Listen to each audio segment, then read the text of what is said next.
Remue ménage. Remue ménage.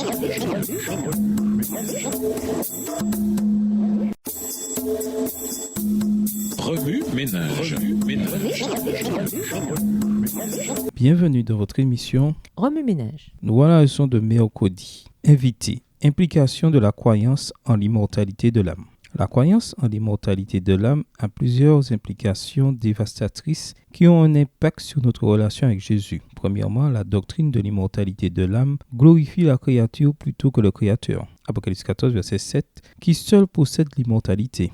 1 Timothée 6, versets 15 et 16. L'immortalité, l'omniscience, l'omnipotence et l'omniprésence appartiennent exclusivement à Dieu.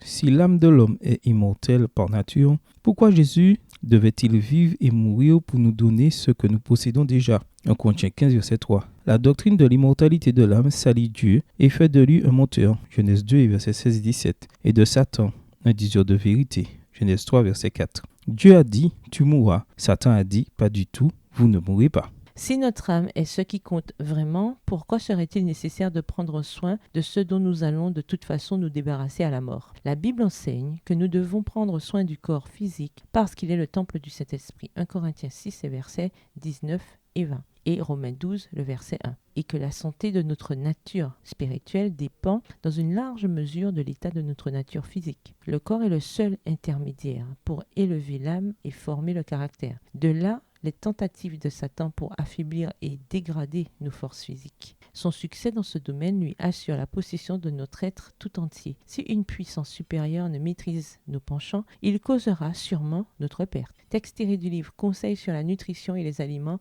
à la section 3 à la page 86. Livre écrit par Ellen G. White. La doctrine de l'immortalité de l'âme conduit beaucoup de gens à perdre le sens de l'urgence et de l'attente du retour de Jésus. Si notre âme va au ciel pour être avec Jésus à la mort, pourquoi devrions-nous être si enthousiasmés à l'idée d'être avec lui à sa seconde venue? 1 Thessaloniciens 4, versets 15 à 17. Enfin, la doctrine de l'immortalité de l'âme ouvre grande la porte de l'Église aux manifestations du spiritisme. Si les âmes vont au ciel à la mort, qu'est-ce qui les empêcherait de revenir sur terre pour communiquer avec les vivants? Nous avons été avertis, la grande et suprême séduction est imminente.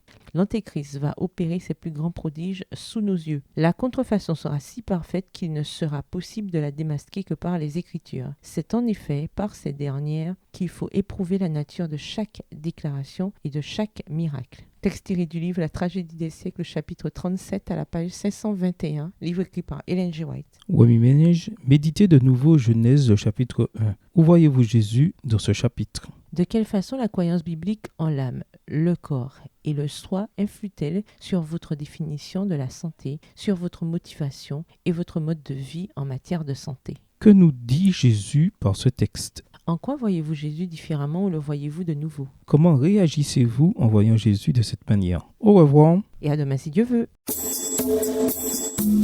Remue ménage.